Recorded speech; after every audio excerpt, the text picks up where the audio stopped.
sabe? Aham. Pô, se você não... Cara, se você pode fazer uma coisa, tem que fazer alguma coisa. Vou te fazer uma pergunta incômoda. Claro, diga. Nessa tua... Vamos lá, você já como ministro e agora como candidato à presidência e tudo mais, já encontrou muita sujeira, cara, na política, assim, no sentido de... assim, porque a minha visão... O que eu vejo da política porra, é um teatro desgraçado aquilo ali. Sim, Parece tudo mentira, sabe? Parece que as coisas são feitas não pelo bem, não tem muita verdade. Eu não sinto muita verdade em movimentos políticos, sabe? Qual que é a tua percepção nesse sentido? Assim, eu tô falando de partidos, tô falando de, sei lá, até do MBL, essas paradas tudo aí. Eu não sinto muita verdade no que é dito ali, cara. Qual que é a tua percepção sobre isso? Olha, eu acho que você deveria ter, assim, como mote, né, como propósito, você sempre falar a verdade, como político. Acho que você tem um dever de falar a verdade. Até você vê em alguns países aí, o cara quando é pego na mentira, quando ele mente e tal, e acaba tendo que renunciar até o cargo, que é uma coisa grave. No Japão acontece isso, né? O No Japão, o cara... O Japão é foda, né? Lá os caras são mata. rigorosaços, Agora a gente vê esse primeiro-ministro lá do Reino Unido, né, o Boris Johnson, num escândalo porque durante a pandemia ele fez festas, né? Entendi, Teve festas. É uma hipocrisia, né?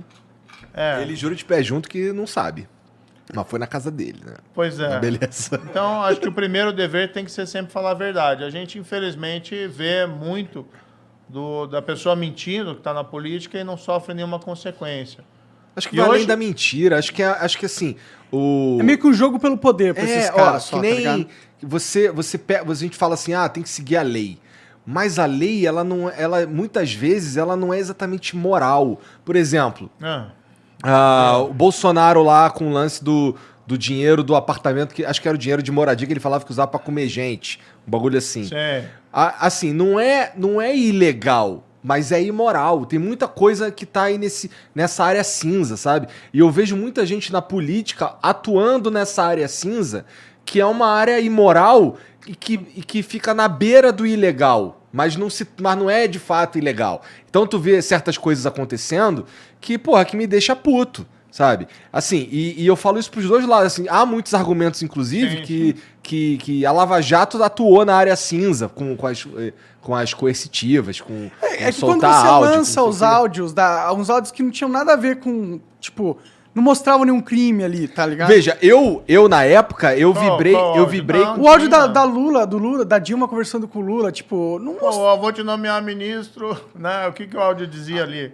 Sugeria que ele ia ser nomeado ministro para escapar das investigações. Eu sei, mas é tipo... Isso veja... Isso é importante pra investigação, entendeu? A vazar pra mídia é uma parada que tipo, parece que você está agindo politicamente como instituição Lava Jato Monark, também. vou te dizer o seguinte, se você não tivesse tornado tudo público na Lava Jato desde o começo, não tinha durado 2 meses. Era importante a opinião pública, Era importante você colocar, o que está acontecendo é isso.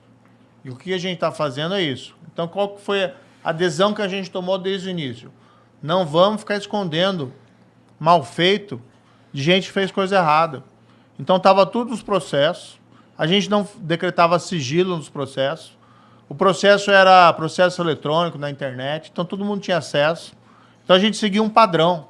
E o padrão sempre foi esse. Olha, eu até falava brincando, a justiça não pode ser guardiã de segredos sombrios dos nossos governantes. O governante tem que ser transparente. As pessoas têm que ter direito de saber o que fazem os seus governantes, mesmo quando fazem coisa errada. Vamos colocar um exemplo aqui, o Watergate lá do Nixon. Porra, mas eu sou 100% a favor disso. Tá. Só que veja, quando vocês atrapalharam o processo do Lula se tornar ministro, eu confesso que na época eu tive uma sensação catártica ali. Eu não queria que ele se safasse mesmo.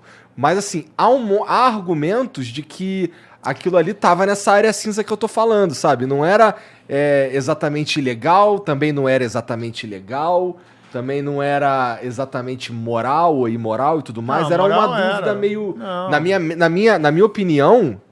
Na minha opinião, eu gostei.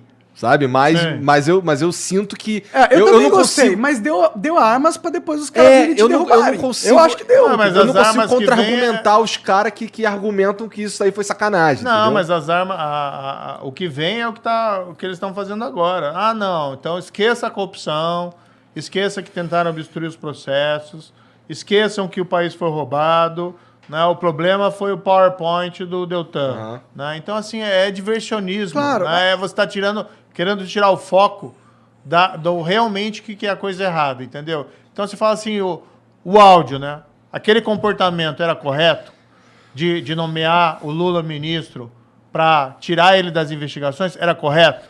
Mas liberar o áudio era Não, correto mas também? como é que as pessoas iam saber que tinha aquilo lá? Mas elas Como iam saber? Se a gente pegasse aquilo lá, botasse dentro do travesseiro, sentasse em cima... Mas foi de meio legal que as pessoas ficaram sabendo disso? Foi decisão judicial que levantou o sigilo. Depois disse, não podia e tal. Não, tinha... Eu proferi uma decisão, a meu ver, tinha parado na lei. Entendi. Depois o ministro lá entendeu, que não podia e tal. Bem...